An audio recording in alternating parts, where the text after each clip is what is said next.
Baik, terima kasih kepada Bapak Ibu yang saya sangat hormati di ruangan ini.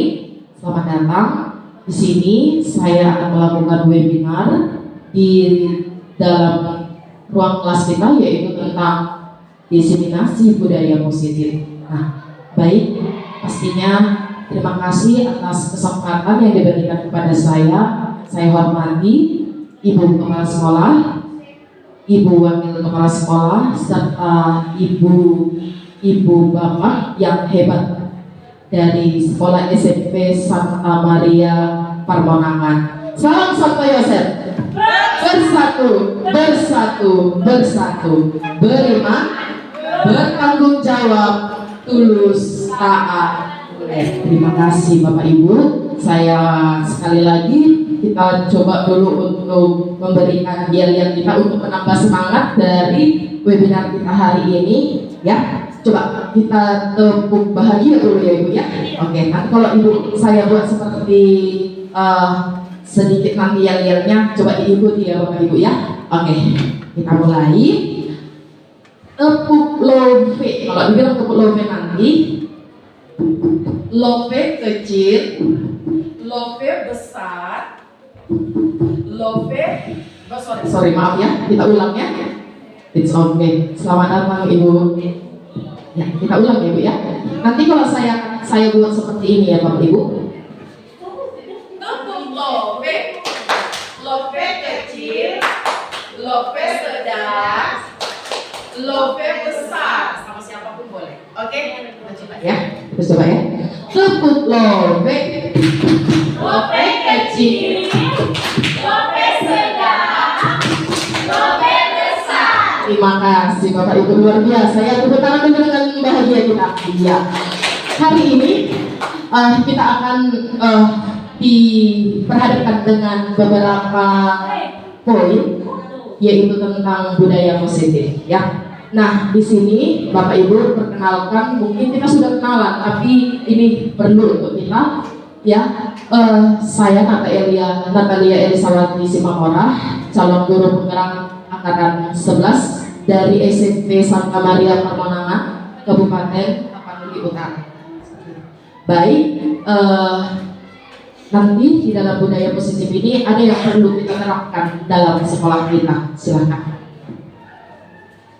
Nah, budaya positif kita perlu tahu apa-apa saja itu yang menjadi teori dari Ki Hajar Dewantara, yang dimana Ki Hajar Dewantara memuat beberapa tujuan pendidikan. Yang pertama itu adalah tujuan pendidikan kita menurut Ki Hajar Dewantara menuntun segala kodrat yang ada pada anak-anak agar mereka dapat mencapai keselamatan dan kebahagiaan yang setinggi-tingginya, baik sebagai manusia maupun sebagai anggota masyarakat. Nah, pendidikan itu ibarat lahan. Nah, kita tahu ya teman-teman, Bapak Ibu, lahan itu berarti di lahan tersebut pasti kita butuh benih. Nah, ada yang mau kita tanam di sana seperti itu, berarti dibutuhkan yang namanya benih. Maka di manakah dan siapakah benih tersebut? Nah, itu adalah disebutlah peserta didik kita. Maka siapa yang mengolahnya? Nah, itu dialah yang disebut dengan, kita tahu saat ini disebutlah dengan petani. Maka petani itu diibaratkan sebagai guru. Maka seorang petani ketika dia menanam sebuah benih, bagaimana caranya benih itu tumbuh dengan baik. Nah, di sini kita butuh bahwasanya hasilnya itu memuaskan bagi petani.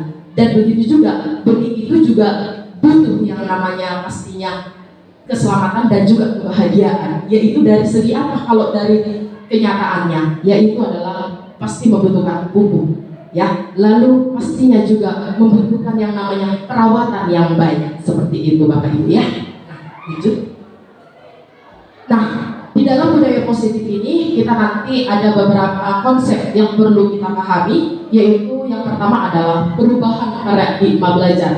Nah, bagaimana nanti perubahan dalam paradigma belajar tersebut? Yang kedua adalah disiplin positif, ya. Nah, disiplin positif ini mungkin sudah ada di sekolah kita. Bagaimana cara menerapkannya di lingkungan sekolah kita, begitu ya. Lalu apa saja lagi? Nilai-nilai kebajikan. Nah, ini yang ketiga. Nah, sebagai bantuan untuk disiplin positif nanti. Lalu ditambahi dengan kebutuhan dasar manusia, lalu motivasi perilaku manusia, ditambahi dengan posisi kontrol guru.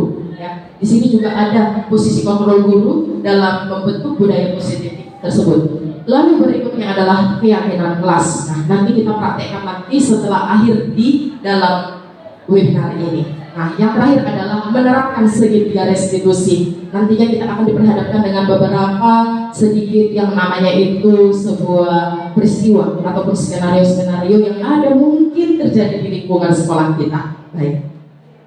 Nah, pembelajaran dengan paradigma baru. Pembelajaran dengan paradigma baru yang kita lihat di sini itu ada beberapa ya. Kita pastikan sekolah kita itu pasti menerapkan profil Pancasila. Nah, kita tahu ya profil Pancasila itu ada sekitar 6 ya. Yang pastinya yang pertama adalah beriman dan bertakwa kepada Tuhan Yang Maha Esa. Lalu pastinya berakhlak. Lalu yang kedua berkebinekaan global, gotong royong, mandiri, kreatif dan bernalar kritis. Nah, ini sebenarnya wajib, harusnya sekolah pasti wajib punya. Karena ini yang depankan ataupun ini yang paling diutamakan setiap sekolah sesuai dengan kurikulum Merdeka Belajar seperti itu. Nah, pembelajaran paradigma baru ini merupakan pembelajaran yang dirancang berdasarkan pembelajaran yang berdiferensiasi. Nah, mungkin kalau di benak kita mungkin sering mendengar pembelajaran yang berdiferensiasi, bahwasanya berdiferensiasi berarti pembelajaran yang satu sama lain yang berbeda begitu. Tapi ingat kembali, pembelajaran berdiferensiasi itu adalah pembelajaran yang dimana disesuaikan dengan kebutuhan siswa atau kebutuhan dari peserta didik kita sesuai dengan minat, bakat, dan juga profil diri setiap peserta didik. Seperti itu untuk pembelajaran berdiferensiasi. Nah, lanjutnya adalah di sini kita pasti menekankan disiplin yang positif. Nah, mungkin di sekolah kita sudah pastinya menerapkan disiplin, pastinya di sekolah kita. Nah, apa itu makna disiplin? Berasal dari bahasa Latin yaitu disiplina, yang artinya belajar. Ya. Lalu makna asal daripada disiplin ini yaitu berkonotasi dengan disiplin diri dari murid-murid. Ini menurut Socrates dan Plato. Nah, disiplin diri membuat orang-orang menggali potensinya menuju sebuah tujuan, apa yang dia hargai. Nah, lanjutnya, namun dalam budaya kita, kata disiplin telah berubah menjadi sesuatu yang dilakukan seseorang pada orang lain untuk mendapatkan kepatuhan. Kecenderungan umum dengan menghubungkan kata disiplin ketidaknyamanan bukan dengan apa yang dihargai, pencapaian sesuatu yang tujuan mulia. Nah, mungkin di sekeliling kita sudah kita pastikan bagaimana bentuk kedisiplinan di sekolah kita. Salah satunya pasti yaitu disiplin waktu. Nah, ini kan sudah budaya di sekolah kita, tidak hanya kepada peserta didik tapi juga bagi kalangan kita Bapak Ibu guru. Dan ini adalah salah satu yang paling utama sebenarnya yang dibuat di dalam sekolah-sekolah seperti yang kita tepati saat ini, seperti itu ya Bapak Ibu ya. Jadi penting disiplin positif seperti ini Bapak Ibu. Nah, lanjut, yaitu disiplin ini kita bagi dua, yaitu yang pertama adalah bahwa disiplin positif merupakan salah satu cara penerapan disiplin yang bertujuan menumbuhkan kesadaran ya, serta memberdayakan murid tanpa imbalan penghargaan, ancaman ataupun hukuman. Nah, ini yang pertama. Mungkin ada di benak kita, kalau misalkan dia tidak disiplin, kita berikan apa? Apakah penghargaan? Apakah ancaman? Apakah hukuman? Mungkin di kalangan kita sering ketika peserta didik mengalami ketidakdisiplinan, pasti sering kita mengalami yang namanya hukuman. Betul ya Bapak Ibu ya? Betul. Nah ini Bapak Ibu yang perlu kita sadari. Ternyata tidak hanya dengan hukuman yang perlu kita berikan kepada anak, dan itu bukan adalah salah satu utama kita memberikan hukuman kepada anak yang tidak disiplin. Nah, pastinya ada nanti solusi terhadap itu, karena mungkin ini adalah sebagai ruang lingkup kita dan mungkin menjadi sebuah kebiasaan kita, hakikat kita, akibat karena apa? Ketidakdisiplinan anak, akhirnya kita berikan hukuman.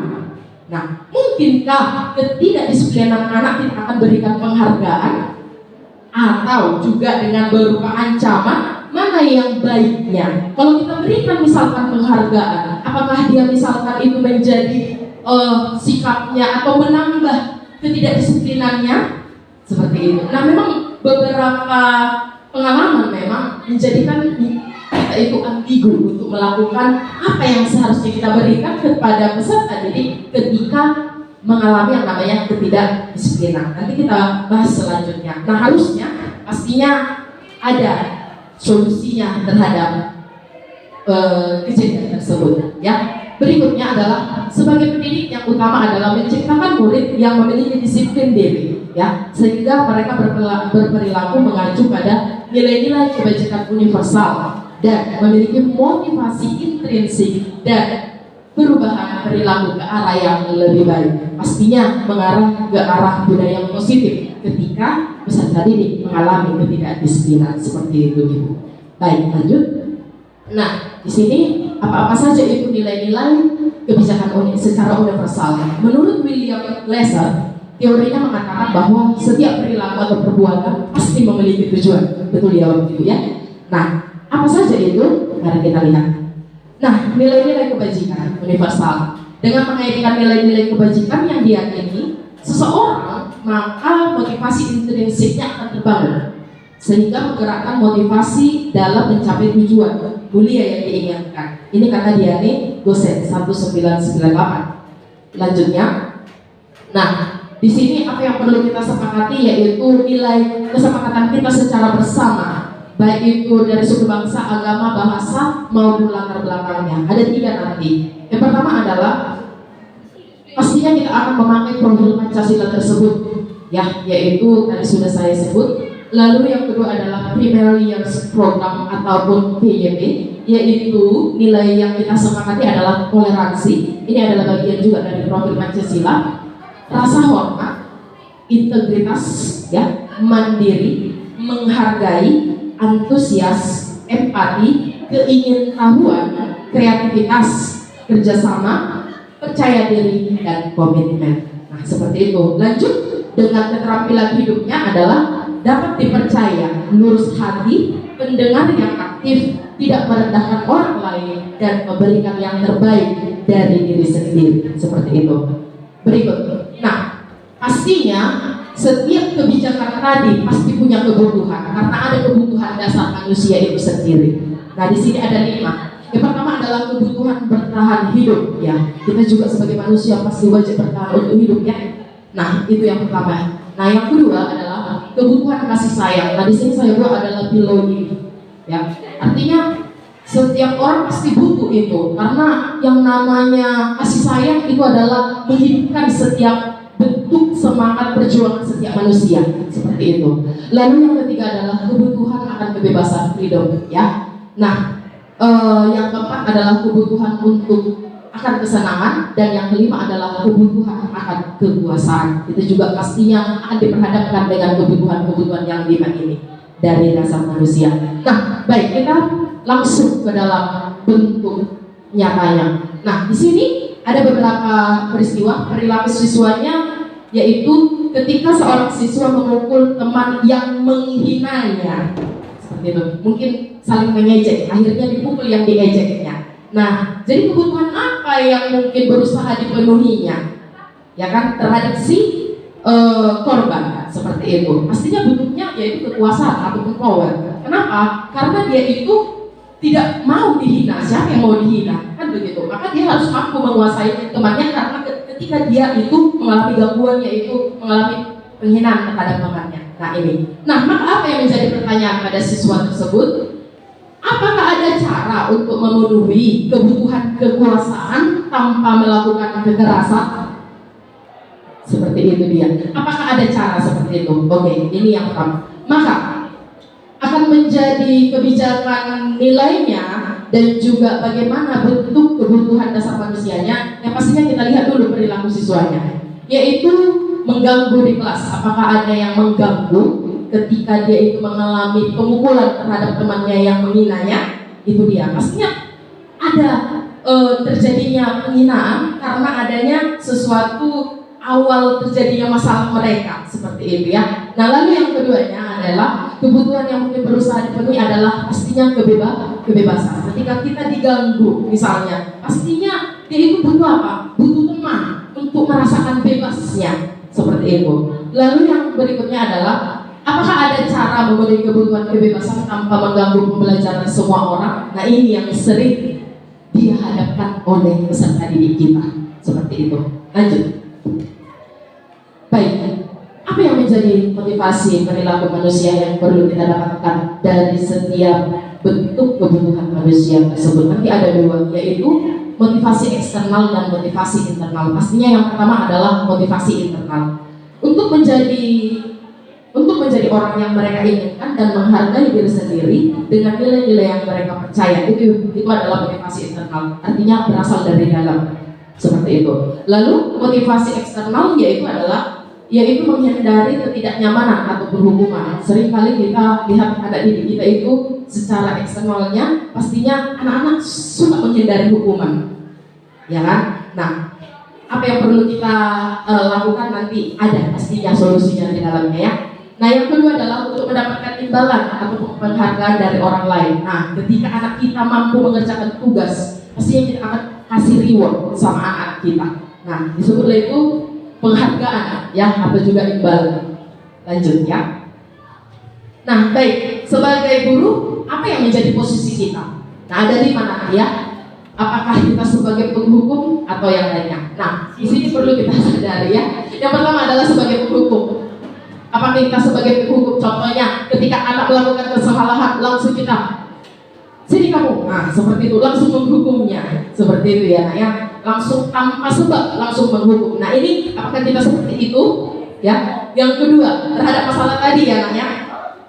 Lalu yang kedua adalah membuat merasa bersalah, ya kan? Nah, ini juga sering kita dapatkan, ya Bapak Ibu, ya, betul, ya? Iya.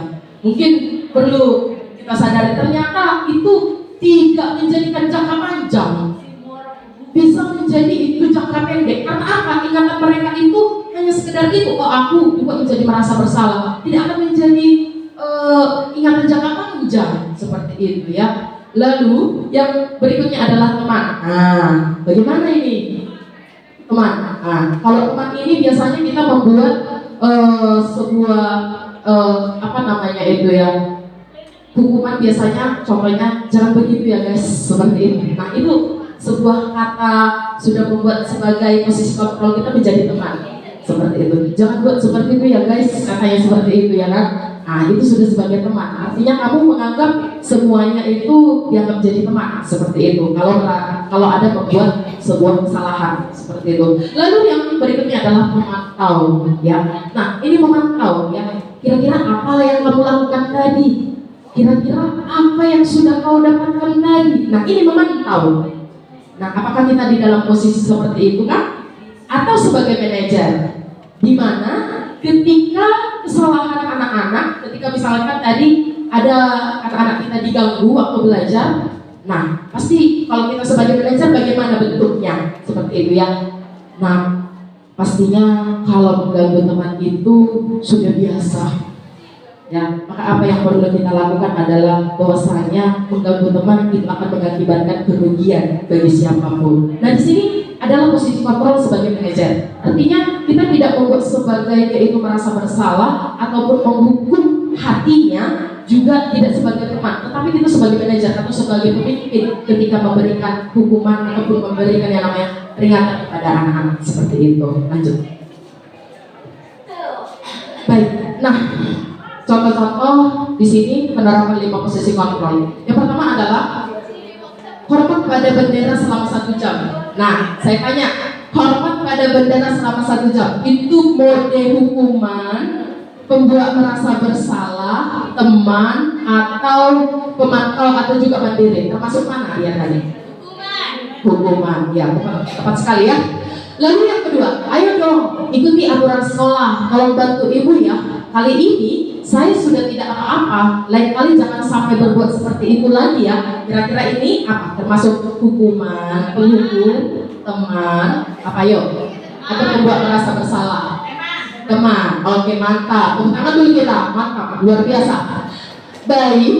Lanjutnya adalah ketiga, kamu sudah melanggar aturan sekolah. kamu tahu kan konsekuensinya? Setelah upacara, segera beli atributnya. Nah, apa termasuk? Hukuman, gucok untuk ibu purba ya? Iya. Baik. Yang keempat, kamu sih nggak pernah benar melakukannya. Ayo, kira-kira masuk kemana? Membuat merasa bersalah. Iya. Iya. Oke. Baik. Lalu yang kelima, kamu sudah kelewatan batas. Sekarang kamu push up. Iya. Hukuman. Ibu Angel ya. Oke. Baik. Yang keenam, apakah kamu tahu kesalahan kamu? Kira-kira bagaimana kamu memperbaiki kesalahan? Ayo. Manajer. Iya, tepuk tangan dulu. Itu semuanya Kak, luar biasa Bapak Ibu guru ya untuk macam. Oke. Iya. Baik, untuk berikutnya adalah keyakinan kelas. Nah, di sini adalah seperangkat nilai dan prinsip yang disepakati bersama oleh guru dan siswa untuk memandu perilaku dan interaksi di dalam kelas. Mengapa keyakinan kelas, bukan peraturan kelas? Ayo. Kenapa harus keyakinan? Kenapa bukan peraturan? Karena peraturan itu adalah segala sesuatu yang dibuat kalau apabila dia dilanggar akan mendapatkan sanksi. Sementara kalau keyakinan kelas itu adalah sebuah kesepakatan yang kita tetapkan terlebih dahulu dengan konsekuensi tanpa harus memberikan sanksi tertentu. Terima kasih. Semoga terpanggil ya Ibu ya. Ya luar biasa. Nah sekarang ya. Nah baik, luar biasa.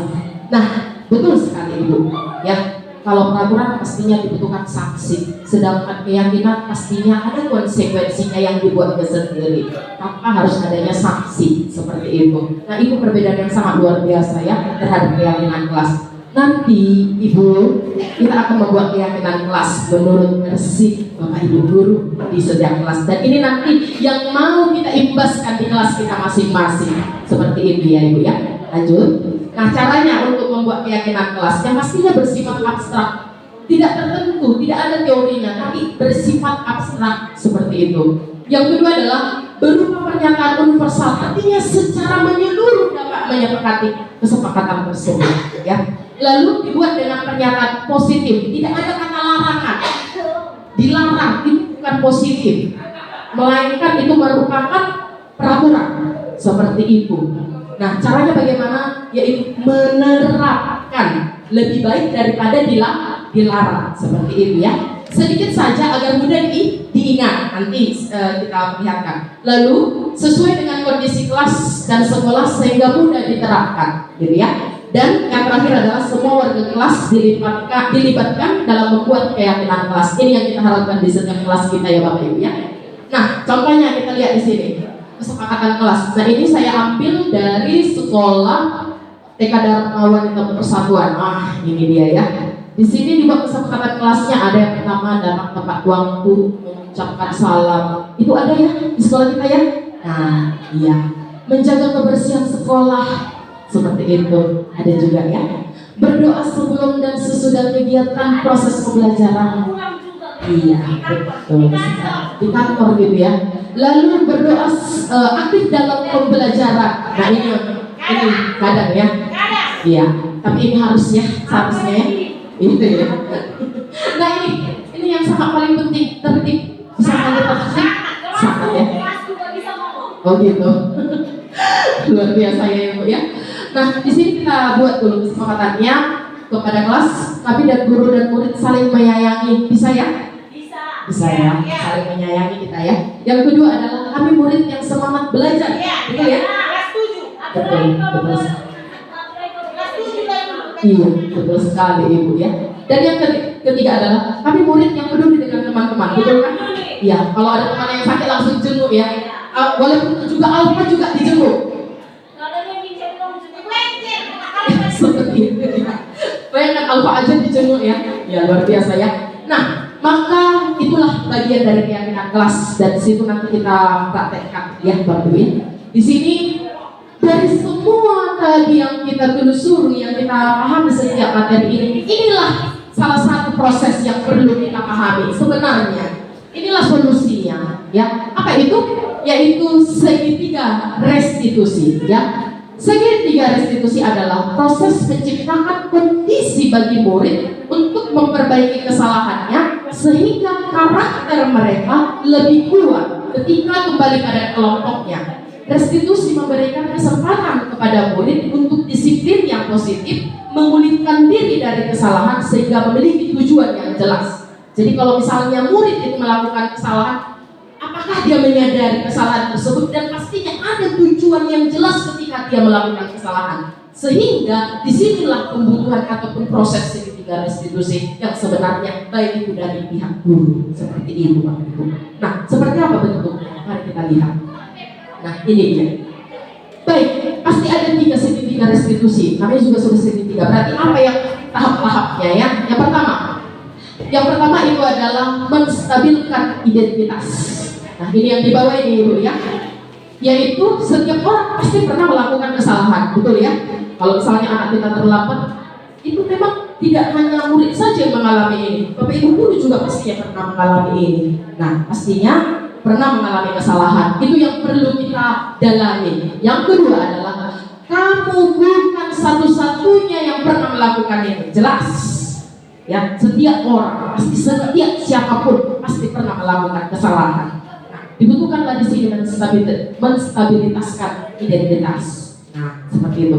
Yang kedua, yaitu adalah validasi tindakan yang salah. Nah, di sini apa yang perlu kita pahami adalah, nah, ada beberapa, yaitu kamu tentu punya alasan mengapa melakukan itu. Ketika tadi peserta didik kita mengalami keterlambatan atau tidak memiliki disiplin waktu, berdasarkan menstabilitaskan identitas, pasti kita bertanya. Kalau secara langsung kita sebagai penghukum, kita biasanya langsung hukum, langsung jewer seperti itu, ya kan? Nah, kalau sebagai segitiga restitusi, bagaimana caranya? Seperti itu, ya kan? Nah, ketika ada anak yang terlambat, bukan langsung kita tanya, "Kenapa lihat ke umurmu?" No, langsung ini. Ima lapatan nih proses posisi kontrol guru tadi. Apakah sebagai penghukum atau sebagai pembuat merasa bersalah atau manajer? Nah, kita dibutuhkan sebagai manajer dengan cara segitiga restitusi. Caranya bagaimana? Ketika anak terlambat, yang kita tanyakan adalah, "Nak, ini sudah jam berapa? Sudah berapa kali kamu melakukan tersebut?" Itu sudah termasuk stabilitas identitas. Ya, karena kita mengingatkan anak untuk atas kesalahannya seperti itu. Lalu yang kedua adalah validasi tindakan yang salah. Kamu tentu punya alasan mengapa melakukan itu. Kamu tentu punya alasan kenapa kamu terlambat pagi hari ini. Ada alasan. Nah, penghukum kan. Tapi kalau kita katakan, kamu pasti punya alasan kan, kalau kamu terlambat pada pagi hari ini, seperti itu. Ya, berikutnya adalah, adakah cara yang lebih efektif untuk mendapatkan apa yang kamu butuhkan? Maka kalau misalkan ada di dalam masalah anak tersebut yang terlambat, misalkan pasti ada cara yang lebih baik ketika kamu tidak harus terlambat lagi ke sekolah kan? Seperti itu. Itu posisi kontrol sebagai manajer. Nah, biar tidak dibiasakan sebagai penghukum seperti itu, Ibu, ya. Lalu yang terakhir adalah mengingatkan atau menanyakan keyakinan kelas. Nah, di sini ada beberapa nilai-nilai yang telah apa yang kita sepakati sesuai dengan anak yang terlambat tadi. Coba mari kita ingatkan nilai apa yang sudah kita yakinkan di kelas, bahwasanya kalau kita melakukan keterlambatan ke sekolah, nilai apa yang sudah kamu lakukan seperti itu. Nah, jadi terjadi segitiga restitusi tersebut. Nah, inilah sebenarnya solusinya, Bapak Ibu. Ya. Nah, lanjut. Nah, baik. Apa saja itu? Ketika anak berbuat salah. Nah, di sini kita lihat untuk membuat anak yang merasa gagal karena berbuat salah menjadi positif terhadap dirinya, apa saja yang guru katakan, apa saja yang dikatakan oleh guru ya untuk menstabilitaskan identitas. Yang pertama adalah berbuat salah itu adalah hal yang manusiawi. Berarti kalau terlambat itu adalah hal yang manusiawi. Setiap orang pasti mengalami ya. Tidak ada manusia yang sempurna ya. Bapak Ibu juga pernah berbuat salah. ya. Kita bisa menyelesaikan permasalahan ini. Lalu Bapak Ibu tidak tertarik ingin mencari tahu siapa yang benar, siapa yang salah. Bapak Ibu lebih tertarik untuk menyelesaikan masalahnya. Lalu kalau kamu menyalahkan dirimu sendiri terus-menerus, apakah kamu bersikap baik pada dirimu sendiri? Seperti itu. Ini adalah cara-cara kita untuk menstabilitaskan identitas seperti itu, Bapak Ibu.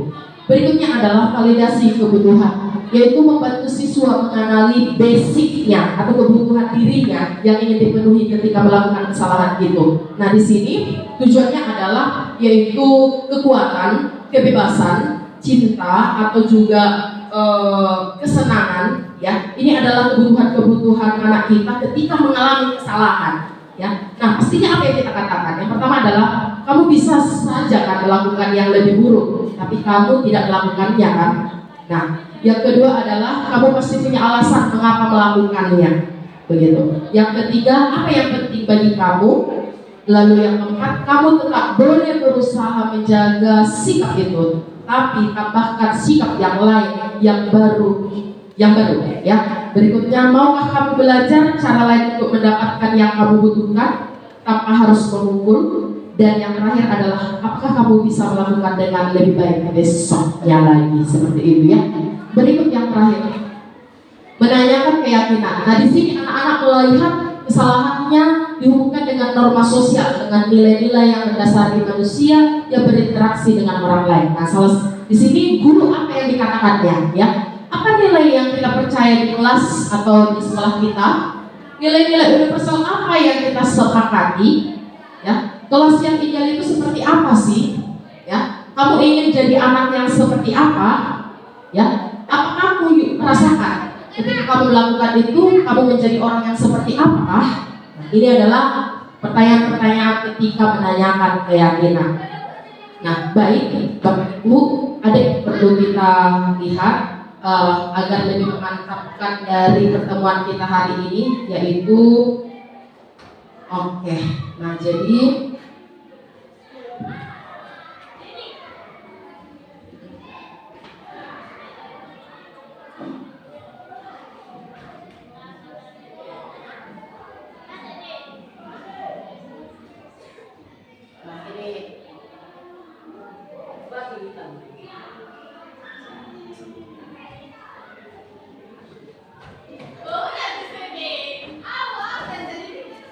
baik, Bapak Ibu, kita perhatikan secara bersama dulu video tersebut. Ini bisa menjadi sebuah sumber bagian dari kita sebagai posisi keyakinan kita sebagai guru.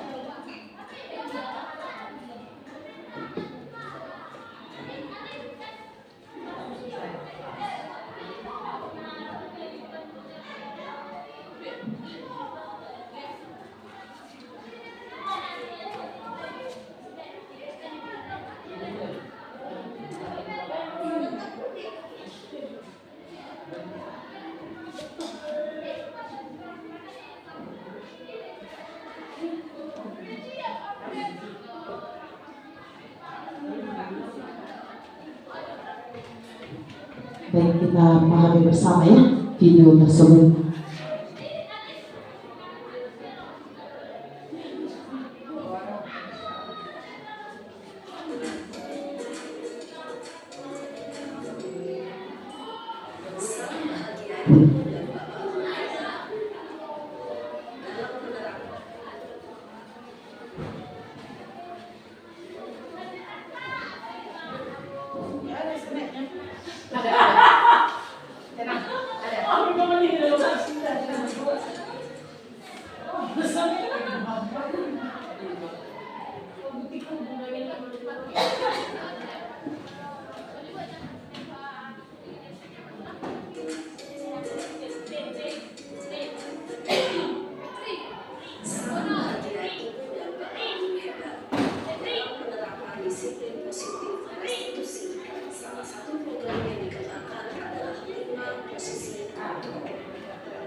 Saya Dasar pemalas.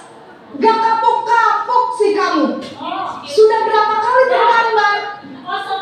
Sana, kamu keliling lapangan basket 2 kali.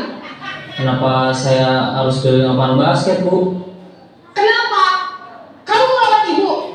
Berani-beraninya jawab. Sudah terlambat, masih berani jawab pula. Sekarang, keliling lapangan basket 5 kali sekalian. Biar kapok. Cepat. Pergi sana ke lapangan basket. Posisi penghukum biasanya berbicara dengan nada tinggi, menghardik, menunjuk-nunjuk, menyakiti, dan menyindir. Hukuman bisa berupa fisik maupun psikis. Ibu dan bapak guru hebat. Dampak yang terjadi pada murid ketika guru berada pada posisi penghukum adalah murid cenderung akan memberontak, bahkan menyimpan dendam.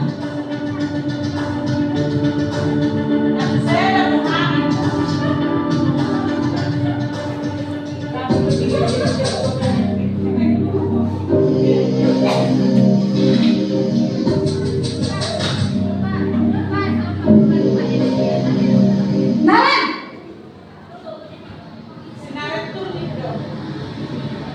Selamat pagi, Bu. Naren. Kamu kenapa terlambat lagi, nak? Ya Tuhan, Naren. Kamu senang ya bikin ibu susah ya? Kalau kamu terlambat lagi, nanti ibu yang ditegur bapak kepala sekolah, nak. Disangka ibu tidak bisa membina kamu.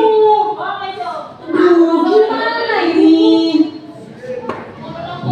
Maaf, Bu. Duh, Gusti Naren. Kamu suka ya kalau ibu ditegur bapak kepala sekolah?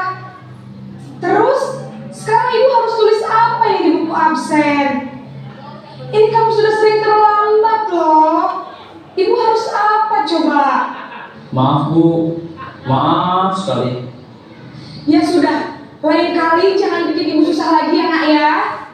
Ibu tidak akan kuat lagi kalau kamu begini terus. Bisa jantungan kalau ibu ditegur bapak kepala sekolah. Sana cepat kelas. Maaf ya, Bu. Maaf sekali. Posisi pembuat rasa bersalah berbicara dengan nada tenang, cenderung lembut. Namun kata-kata yang diutarakan membuat murid merasa menjadi orang yang gagal, memandang buruk dirinya sendiri, merasa tidak berharga, dan tidak sanggup membahagiakan orang lain. Ketika guru mengambil posisi pembuat rasa bersalah, murid akan menganggap dirinya yang bersalah dan ia akan menyimpan emosi negatif tersebut di dalam dirinya.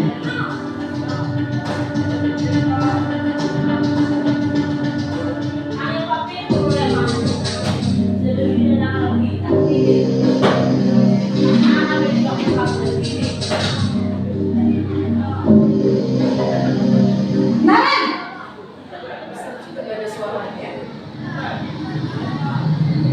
Selamat pagi, Bu.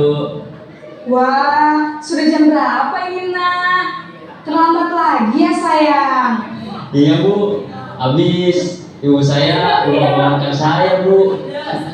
Kamu malah menyalahkan ibu kamu. Kamu bukannya anak yang larinya paling kencang. Kok terlambat sih? Iya, Bu. Saya memang terlambat banget tadi. Jadi biarpun saya lari kencang, tetap gak kesenjang, Bu. Ya sudah, sana. Nanti lain kali larinya lebih kencang lagi ya. Biar gak terlambat lagi. Bikin senang ibu. Demi ibu. Bisa kan? Bisa lah, Bu. Ya sudah, sana masuk kelas. Ibu beresin urusan absen kamu. Kamu ini ada-ada saja. Dalam posisi teman, guru berbicara dengan nada suara ramah, akrab, cenderung bersenda gurau untuk menjaga suasana tetap santai. Murid akan merasa senang, aman, dan akrab dengan guru. Identitas yang tercipta adalah identitas sukses atau berhasil. Namun, perlu diingat, karena ini masih dorongan eksternal, maka ada faktor ketergantungan dari murid kepada orang tertentu. Di sini, guru absennya sehingga di lain waktu murid bisa berperilaku baik, namun hanya kepada orang-orang tertentu saja.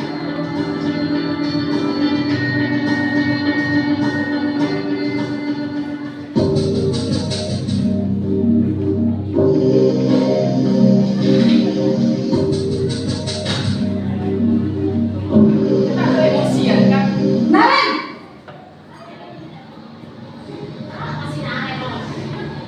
Selamat pagi Bu. Naren, apa peraturan sekolah kita tentang jam berapa kita harus masuk sekolah, nak? Kita harus di sekolah jam 7 Bu. Iya betul, sekarang sudah jam 7.20. Naren sudah tahu konsekuensinya jika terlambat hadir. Paham Bu, saya harus tinggal kelas pas jam istirahat selama 20 menit. Iya benar, konsekuensinya demikian. Jadi nanti jam 9.30 pas istirahat, kamu harus tinggal di kelas, kerjakan tugas tambahan untuk ketertinggalan kamu, ya? Baik Bu. Posisi pemantau mengandalkan penghitungan atau data untuk mengontrol murid.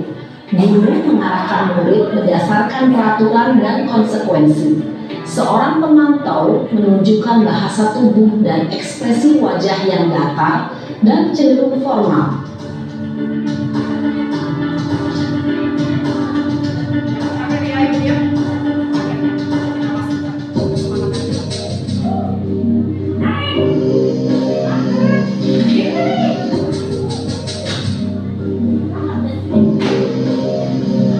Naren,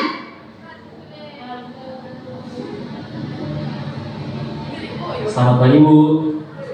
selamat pagi Naren. Maaf Bu, saya terlambat. Iya, sekolah masuknya jam 7, sekarang sudah jam 7.20.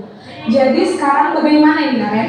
Maaf Bu, saya lupa setel alarm saya semalam. Baiklah, menurut kamu, keyakinan sekolah yang mana yang perlu kamu tingkatkan? Menghargai diri sendiri dan orang lain mungkin ya Bu. Setuju. Jadi, apakah Naren meyakini prinsip saling menghormati tersebut? Iya Bu, saya meyakininya. Apakah Naren bersedia memperbaiki masalah keterlambatan ini? Bersedia Bu. Bagaimana kamu akan perbaiki masalah keterlambatan ini? Saya akan coba untuk tidak lupa menyetel alarm saya Bu. Baik, kalau Naren lupa menyetel alarm di rumah, ada orang yang kira-kira bisa bantu mengingatkan tidak? Ada Bu, kakak saya, Kak Emma. Ada lagi selain Kak Emma? Selain Kak Emma, ada ibu saya. Baik, jadi yang mengingatkan Naren adalah Kak Emma dan ibu kamu ya? Kira-kira akan mulai setel alarm kapan nih Naren? Setelah pulang sekolah, akan segera saya lakukan.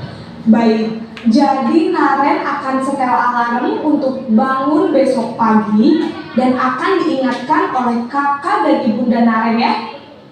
Ada lagi yang mungkin perlu dilakukan Naren agar tidak terlambat bangun lagi. Tidak ada Bu. Baik Naren, terima kasih untuk kerjasama kamu. Sekarang kamu perlu kembali ke kelas untuk belajar. Baik Bu, terima kasih.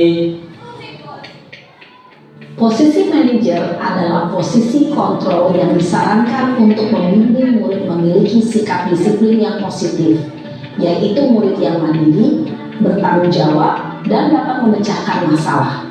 Tujuan dari posisi ini adalah agar murid dapat berefleksi atas tindakannya. Guru akan dengan tulus memberikan pertanyaan-pertanyaan bermakna, sehingga membuat murid dapat belajar dari kesalahannya dan mencari sebuah solusi untuk menyelesaikannya. Ibu dan Bapak guru hebat, setelah mengamati adegan kelima posisi kontrol tadi, kira-kira posisi mana yang paling ideal? Posisi mana yang dapat menunjang motivasi intrinsik murid? Ya, tentu posisi manajer. Posisi ini memang posisi ideal yang ingin dituju setiap pendidik. Pada posisi inilah, guru dapat menerapkan disiplin positif yang berpihak pada murid, yang memerdekakan murid. Perjalanan seorang pendidik tentunya tidak mudah untuk sampai pada posisi seorang manajer. Namun, tujuan kita pasti, yaitu menciptakan murid-murid yang mandiri, merdeka, dan bertanggung jawab. Semoga penggambaran 5 posisi kontrol yang telah diperlihatkan ini dapat menjadi ajang refleksi bagi kita semua agar dapat terus mengasah dan menerapkan disiplin positif yang memerdekakan murid. Mari terus berlatih dan bersemangat. Selamat menerapkan. Salam dan bahagia Ibu dan Bapak Guru hebat. Terima kasih. Tepuk tangan dulu buat yang memaparkan sehingga distribusi kita terhadap posisi demokrasi. Nah, saatnya kita sekarang dalam pertunjukan kesepakatan kelas kita agar bisa mampu kita buat di setiap kelas kita. Silahkan Bapak Ibu diisi kesepakatan kelas kita yang menjadi keyakinan kita nanti kita buat di kelas seperti baik Bapak Ibu kita buat di sini kesepakatan kelas kita untuk kita jadikan nantinya di kelas kita masing-masing Ibu. Ya, silahkan Ibu.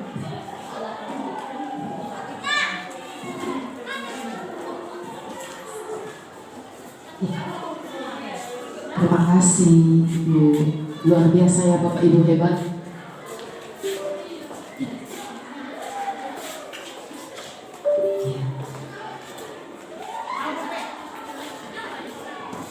Terima kasih. Nah, baik, di sini kesepakatan kelas kita sudah kita buat ya secara bersama, yaitu menerapkan hidup sehat dengan tidak makan jajanan berbungkus. Ini adalah sebagai keyakinan kelas kita nantinya ya, masing-masingnya. Baik, membudayakan 3S. Nah, ini pastinya sesuai dengan misi kita. Baik, bisa ada lagi? Ya, meningkatkan disiplin waktu luar biasa ya. Menjaga sarana dan prasarana dengan baik. Nah, ini adalah idola kita ya. Lalu menerapkan disiplin waktu dengan datang sekolah tepat waktu ya, tepat ya. Lalu yang terakhir menggunakan iptek dalam pembelajaran belajar mengajar. Luar biasa. Silahkan Ibu, masih ada? Oke, ini akhirnya yang ditunggu. Iya. Baik. Terima kasih buat Bapak Ibu. Mungkin di setiap pemaparan tadi saya mungkin ada pertanyaan yang mau diberikan kepada saya selama memuat budaya positif di sekolah kita. Silahkan. Ada siapa? Pertama.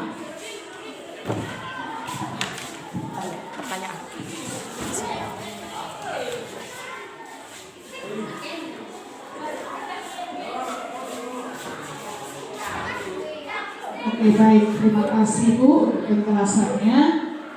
Seberapa perlukah atau mengapa kita harus menerapkan budaya positif? Baik, terima kasih. Ya, tepat sekali ya. Seberapa perlu kita menerapkan budaya positif di sekolah? Pastinya bagaimana? Ya, pastinya perlu.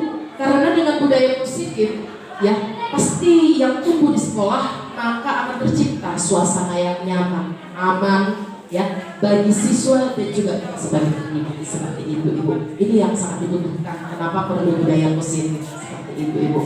Ya, terima kasih Ibu. Ada lagi yang lain? Ada yang lain? Silakan.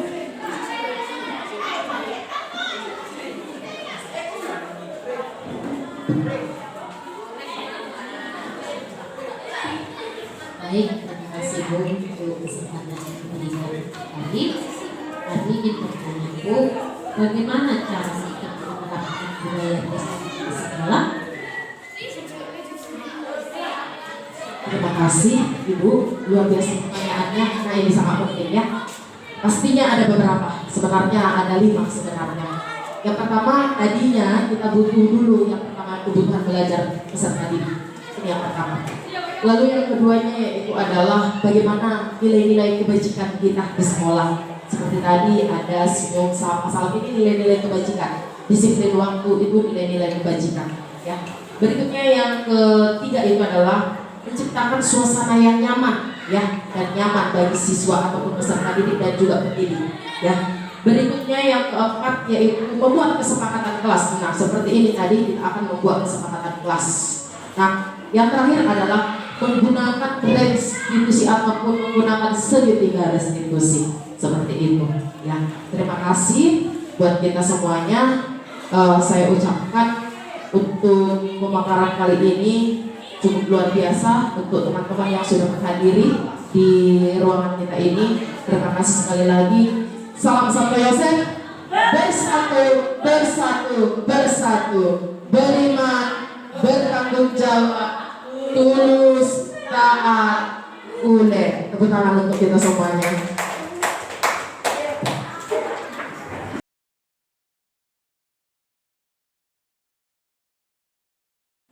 Baik, salam Santo Yosef.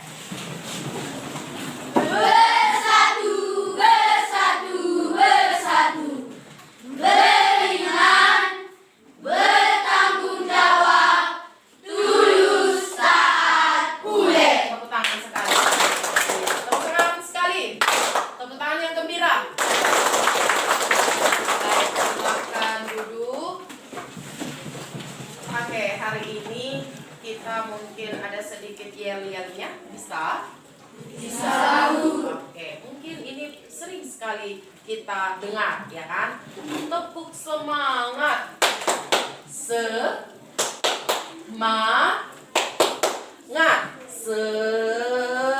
Semangat. Oke, bisa ya? Oke, kita mulai ya. Tepuk semangat.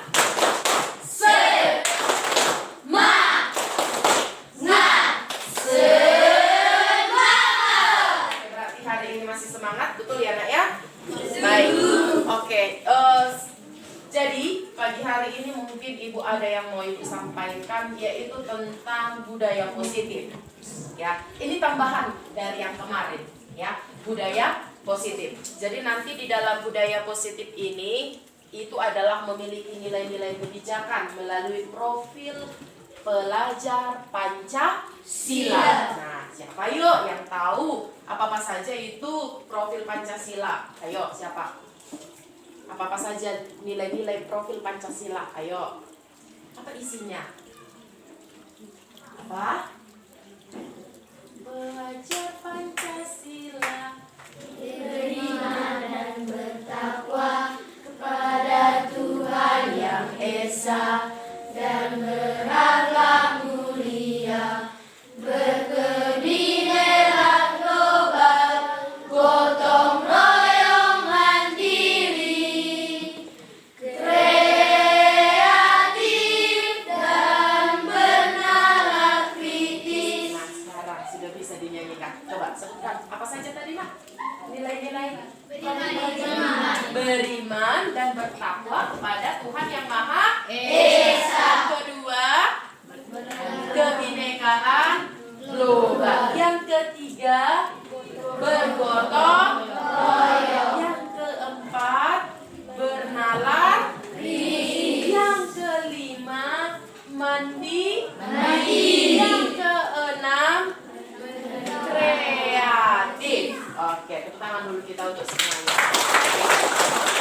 Kalian tidak ingat, ternyata bisa ingat. Jadi hari ini